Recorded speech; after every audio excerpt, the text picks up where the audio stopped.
Welcome. Hello, everyone. It is Mysterious Forces Live. It is Saturday, November 3rd, 2018. Thank you so much for being here. I appreciate it. This channel is taking off. I'm edging up to 150 subscribers. I think I'm at 143, 147, something like that. I'm getting towards 150. That's not a million yet, but you know, that'll be next week. But I appreciate it. Please subscribe to the channel if you haven't, and don't forget to hit the like button. I hadn't really been promoting my social media stuff too much lately. I don't know. I kind of fell off the mark with some of that stuff after Disclosure Con. It didn't seem as relevant, but we're getting back more into our regimented format here now that we're getting into the holiday season. And I'm really looking forward to that. I had a great Halloween at Disneyland, as I talked about, and that was a good time. And we're starting to look at some other projects right now and appearances for next year. There's not going to be anything going on, no conventions, no appearances for the rest of this year. But I do know there's some things brewing for spring. And once again, keep an eye on Shadows of Your Mind magazine. That's the project of Dave Partridge out of the UK. I hear things are brewing there, so keep your ear to the ground, keep an eye out there, and there's more to come about all that later. Tonight, I have a fantastic guest on. This gentleman has such a long resume, there's no way I can get into it completely. You'll have to check out his website in order to get it all. His name is Steve Neill, and he is a special effects wizard. And he's worked on several productions. He's worked on Star Trek VI, the original Ghostbusters, Fright Night, the last Sharknado, which, I mean, Ghostbusters is one thing, but Sharknado, my God. And The Lost Empire, which I believe he acted in. And he is a man that wears many hats. He's a producer. He's a filmmaker in general. He's a director, special effects artist. I'm so glad to have him here. I'm honored to have him on the show. Steve Neill, welcome. Oh, thank you. Thank you. It's nice to be here. How are things in California tonight? Is the West Coast still enjoying good weather out there?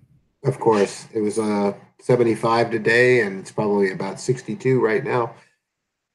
It's always nice. It's always nice out there. Pretty much. It is. You worked on a collaborative project with Whitley Strieber, and it's a movie called But Something Is There. And I was wondering, I know we're at the top of the show, but I was wondering if you could give a little primer to the viewers who may not be familiar with your work, what that is, and then we'll get into some in-depth stuff about that. Okay. What I wanted to do was make a film about my experiences, because I've had experiences with what I call unknown intelligence. I try to avoid the word alien because I really don't know if it's aliens, but I've been having the experiences I'm sure many of you have heard of over the years, referred to as alien abduction, since I was a child. But what I didn't like in Hollywood and in media is how it was always exploited. It was never taken very seriously, with probably the exception of a movie done during the 70s with James Earl Jones and Estelle Parsons called The UFO Incident, which was based on the famous book about Barney and Betty Hill. And that film was absolutely to a T done to the actual story, which had never been done before. After that, well, you all know about Fire in the Sky. And of course, any of you that know the subject and know it well, know it's never been handled credibly in any way, shape, or form. And I wanted to tell a straight story about what I experienced, not what I think it is, not my theories or my conjecture of what I think I'm experiencing. So we set out about 2 years ago to do this. I've been a longtime friend of Whitley Strieber's, and I asked him to be involved and host it as sort of the Rod Serling type that at the beginning would introduce each story, because it's a dramatic series about my experiences, lifelong experiences. Mm-hmm. So it took a couple of Go ahead. years to make, and we worked on weekends and did what we could. But if I had got this financed, it would have been another horror film with science fiction. Yeah, these projects, it takes so many resources and so many people to get these things together. Can you tell us a little bit about your history with Whitley and how you guys met and how that friendship has developed over the years? Sure. Um, my first knowledge of Whitley was when this book came out in 1987. I had always been interested in UFOs, and I was always seeing them up close and with witnesses and stuff all my life, but I really never made that connection that maybe I was actually interacting with the occupants of the craft, whatever it was I was seeing, until Communion came out. And like so many people, I saw him on television all over the place in this book cover, and I recognized the image on the book cover. I got the book, and of course, I read it practically in one night and was just amazed, and really wanted to reach out and get in contact with him. So did millions of other people. So I never had much luck at doing that. It was in 1990 or 91 that a comic book was being made by Caliber Comics called Beyond Communion, which was based on Communion and the other books at that time, Breakthrough. And I was contacted by the writer, to Martin Powell, to be involved in it and do some illustrations, do the book cover, or do the covers for it. And one night I got a phone call from Whitley Strieber, and next thing I knew, we were on the phone for about 2 hours, and we've been friends ever since. So, Wow, that's great. And then not only have you been friends with him, but you've been able to collaborate with him, and that's amazing. Can we talk a little bit? I love movies and I love movie making, and I want to dig a little bit deeper, maybe more than some interviews would.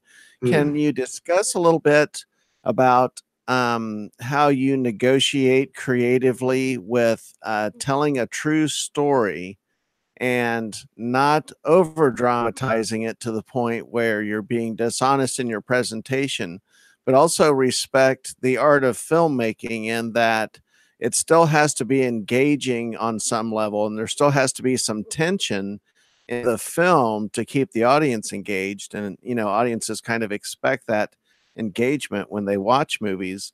So you're dancing on this line of being creative and creating dramatic tension, but also staying true to the source material. How do you negotiate that?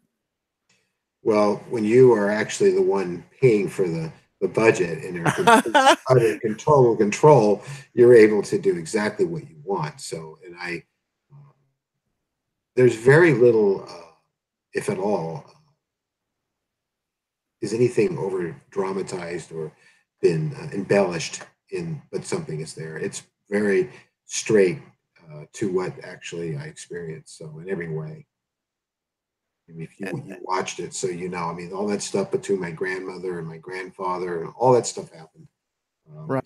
And what's amazing about it is you've had all these experiences leading up to 1987. Then you read this book by this guy, Whitley Strieber, and you see incredible similarities between yourself and him and his story. And then you reflect back on everything that happened to you up to that book, and you start realizing that that your parents were involved, that your grandparents were involved, that this thing had been in the family since day one. In fact, one of my earliest memories, conscious memories of being alive, was in a crib and seeing something looking at me through the bars of my crib that was not human. Do you think having some exposure to something so outside of the normal range of most human experience, do you think that kind of led you towards your work in special effects or in the artistic creative field, something that let you spark your imagination? And I can't help but think that on some level you may have come in contact with, actual alien technology, whether seeing an environment or coming in contact with objects.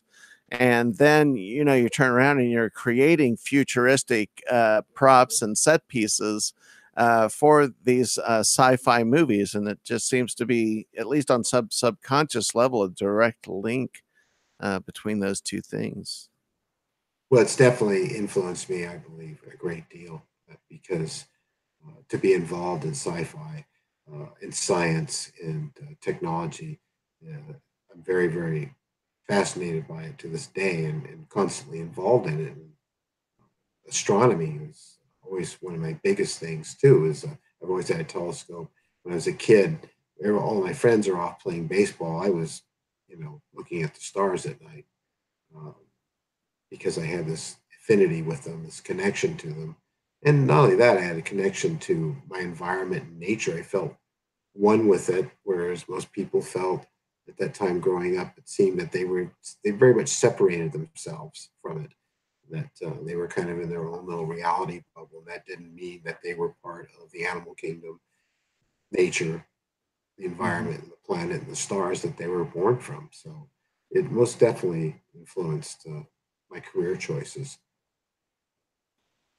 This is while you were talking, it made me wonder if what your opinion is on the impact of technology on modern society right now, whether it's pop culture within the music industry or the media we consume, or maybe even our obsession with our technology that might be unhealthy. Um, what's that like? Eh, because you're someone who has been working in the field of science fiction, so it's been part of your job and your creative pursuit to imagine the future and kind of project into the future as to what that might look like. And then, here we are 20, 30 years later, and you see what we have. How do those things compare and contrast? Well, it's an interesting question to ask me because I've been thinking a great deal about this in more recent times. And that is that I knew back when I was a child, back in the late 50s, um, I knew that we were going to have these machines. I actually saw them, computers we have today, the phones. I argued with my family that we would get to the moon uh, in the 60s, and they said no, it would never happen. And of course, we did. It's like I've always known, but had like a vision of the future. Now, but I'm not alone with this. Many, many, many, many people have had this in their lives, especially the real creative ones, the inventors. I mean, everyone from Nikola Tesla to the greatest science fiction authors. They didn't. I don't know if they predicted the future as much as they knew somehow uh, on sort of an innate level that these things were going to happen, so they wrote about them or created Yeah. them or something. And then we had a little help with Roswell, which I still believe had a large influence on the advancement of our technology that we have today. It's a lot of speculation, and it's still speculated, but my gut tells me that we learned a lot from the technology that was back engineered from that crash, and that was only one where they had retrieval. So, because up to the turn of the century, since the time of the Roman Empire collapsed, we never really made any great strides in advancement in technology. And then all of a sudden, we hit the turn of the century and we just accelerate in 100 years to landing on the moon. So it was Yeah. pretty It was amazing.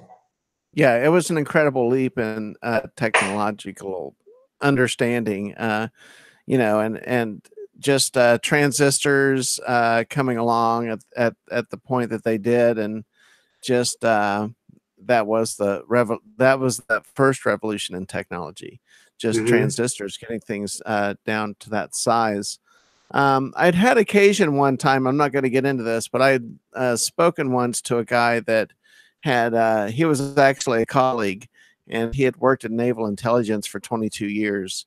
And he told me that in the 60s, they had what was the equivalent of a bank vault, and guys or technicians stripping down and putting on these jumpsuits, going in and creating computer chips, and coming back out and having to take their clothes off before they put other clothes back on. It was, the security was that tight.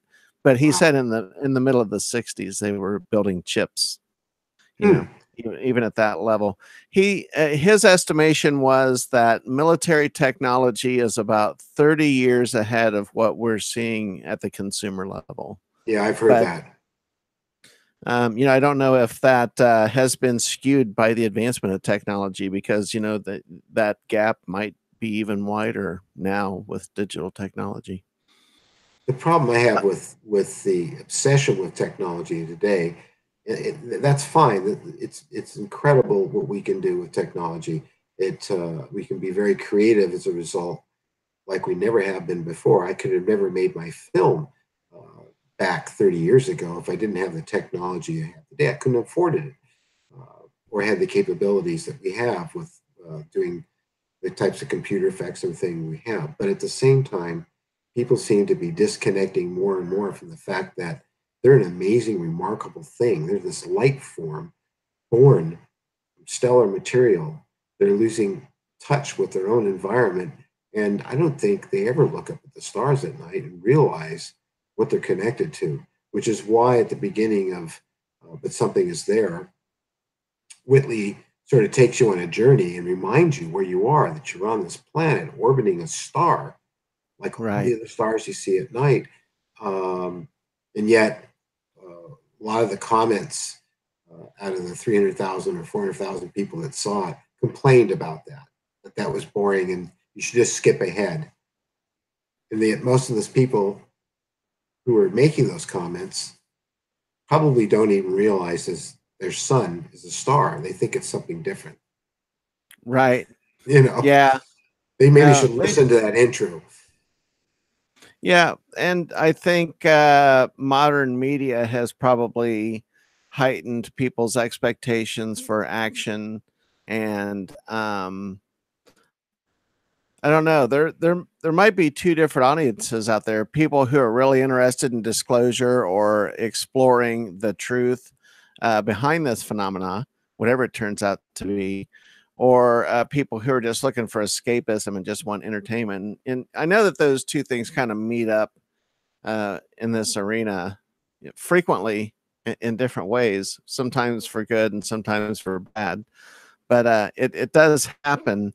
And I want to shift gears a little bit here. I think I'd be remiss with my viewers if we didn't touch on some of your work in some of your movies.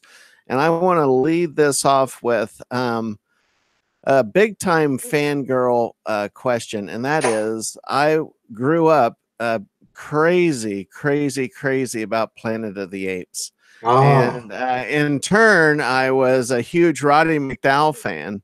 And I know that you worked on Fright Night, and I just want to talk to someone who's worked with Roddy McDowall. And I just wonder if you have an anecdote or anything you could share with us. And this is like totally for me, because I would really like to know. Sure. Big fan of his. I can tell you that Roddy McDowall is a wonderful human being.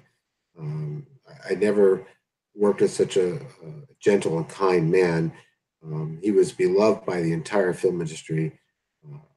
I never heard a bad thing said about him, but I worked with him a number of times. The first time I worked with him was on Laser Blast. Okay. Which is a film done in 1978 that I'm actually in. I play the alien at the beginning and I get killed and this gun gets dropped and I bailed and this young kid finds it and gets possessed by the gun, and Roddy plays a doctor in that. But then I worked with him again and again. I kept running into him all the time, film after film after film. We got to the point where we said, we got to stop meeting like this, you know. And Fright Night, of course, was the last picture I worked on with him. And we used to sit in the trailer and talk about movies. He was a big film buff. He collected films, as you know. In fact, he got in trouble for collecting the films he had.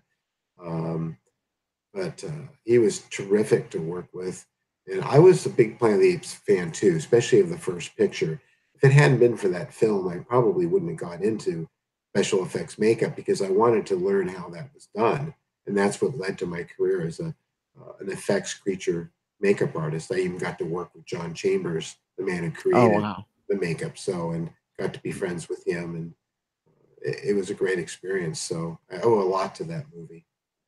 Yeah, I don't think a lot of people realize that Rod Serling had his hand in that, and I think that's part of the brilliance of the original story. And don't get me wrong, I'm a fan of the whole series. At the same time, I feel like 20th Century Fox milked it a little bit, but it was such a hot franchise, and I think really Planet of the Apes might have been the first movie franchise like that, where they just popped off, a handful of movies in a number of years there. And Yeah, I don't think Hollywood had seen that at that time. no. Well, I worked a little bit on the TV show when I first came to Hollywood. So I have that experience too. And of course, actually, that was the first time I worked with Roddy. That was even before Laser Blast. And I'll never forget being in the makeup trail, which is this long trailer with all these barber chairs in there, and all the makeup artists are in there. And John Chambers comes in. Good morning, everyone. And he marches through. And then Roddy came in a bathrobe, white bathrobe, and saying hello to everybody. And they sat down, and I watched him make him up. And I was helping with the makeups on the other actors. It was really quite a sensational experience for someone in their early 20s who just arrived at Hollywood to get a job that quickly working on something like that. Yeah, yeah, no, I can imagine. I was part of the audience that was enthralled with that on a weekly basis. I was parked in front of the television waiting for that. Um, so I guess I would like you to maybe highlight a project that you worked on, and we'll end the half hour talking about. We'll circle back around to your projects before we go. But what else? And I know that with a list like Star Trek 6 and Ghostbusters and on, that there are several things. But does anything jump out as like one of your favorite experiences in terms of movie making and just being involved in that process on that level? Yes, Star Trek: The Motion Picture. Yeah, because that was to get asked by Fred Phillips to work on that film and do Leonard Nimoy's ears was huge. Yes. That was the top one. I already knew Gene Roddenberry from the conventions I used to go to when they were real conventions back in the 70s, and Majel Barrett. Uh, and I knew Fred Phillips, the great makeup artist, and we were friends. And he just called me up one day. He said, "You want to work on Star Trek? I need help down here." And I said, "Sure." And I went down there, and the first thing he gave me was a pair of Leonard's ears from the original TV show. And he says, "I need you to replicate these exactly. And you think you can do that?" And I said, "God, I'd love to do that." So then it was like the next day I got to meet Leonard, and it was just an amazing thing to grow up in the 60s, going to high school, watching the original show. I always thought how cool it would be to go to Hollywood and meet those people and work with them and be on the sets of the Enterprise. And I had the book, The Making of Star Trek. Uh, and I used to fantasize about that. And there I was. I actually did it. So that's still the hallmark. I've done lots of other stuff. You know, some people might Right, consider right. better and bigger, but for me, that was one of those fond memories, good memories, a great time. No, absolutely. I want to take just a second because I always peek at the chat room and I see Lisa P in there. Hello, Lisa P. I see you. And Sherry, I see you. And I just want to say hello. I love it when people are watching live, and I want to thank them for tuning in. As we move along, as the last 6 minutes, because you have such great stories, a half hour goes really fast. Mm. Can you tell us about what projects you're working on right now, or what your studio is doing and what we can look for? Well, right now, I'm working, I'm building a Star Trek model for a friend of mine who's also a client. He pays a lot of money to have exact replicas made of the studio models. I'm also working on a very large Iron Giant. It's taller than myself. It's about 6.5 feet tall Iron Giant model that I'm building completely from scratch. I'm also writing another book. The first book was called But Something Is There. This next book I'm writing now tells my whole life story about how I came to Hollywood, my experiences with the unknown, and everything that's ever happened to me up to this point in time. I'm also working on a low budget feature film, doing visual effects, because I'm known for doing CGI and visual effects, After Effects. And that's predominantly what we have going on right now.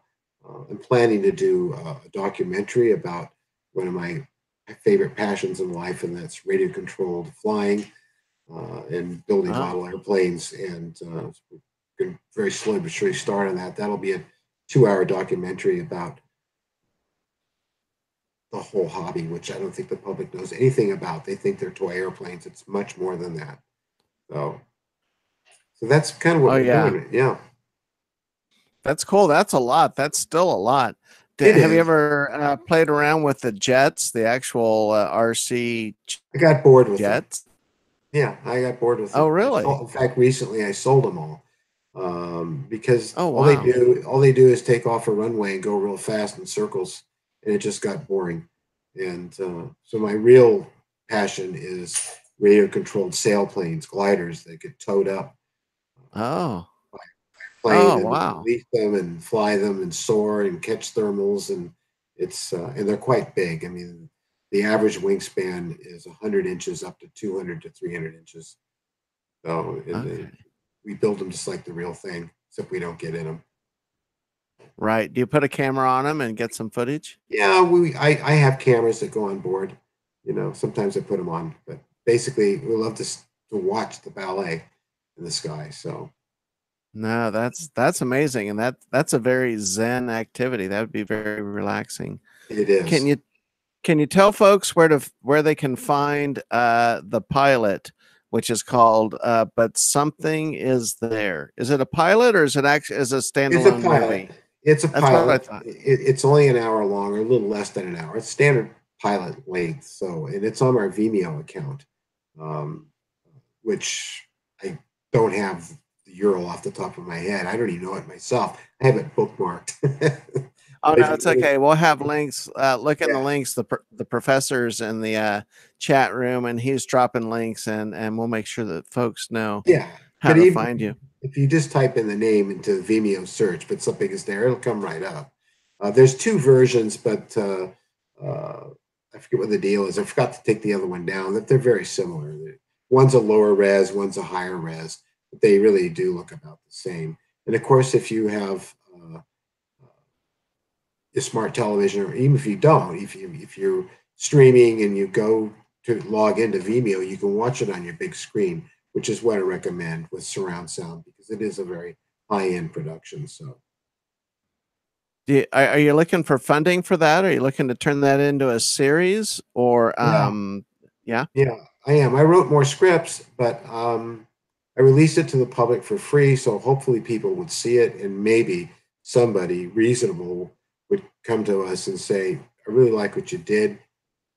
You want to do more, and not have it turned into the Alien of the Week horror film. So to keep it true to the story. In the meantime, I'm writing the book, which of course will continue telling the story.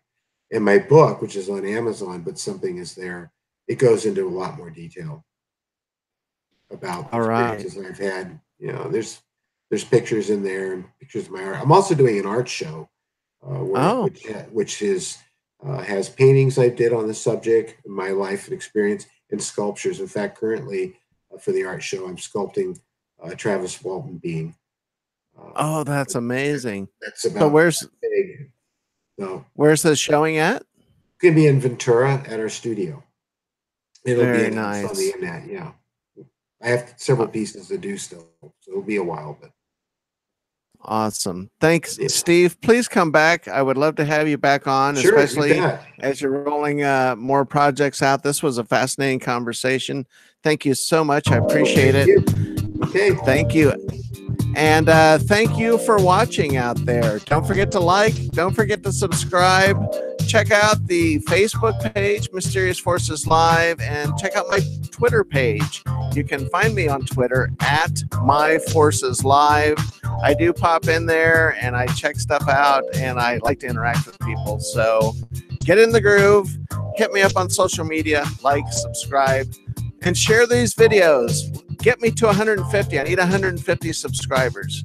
So if you can share this video, share it. Help me get that next little bump up to 150, because it's just those little increments at a time that will help me succeed and help me keep the show on the air.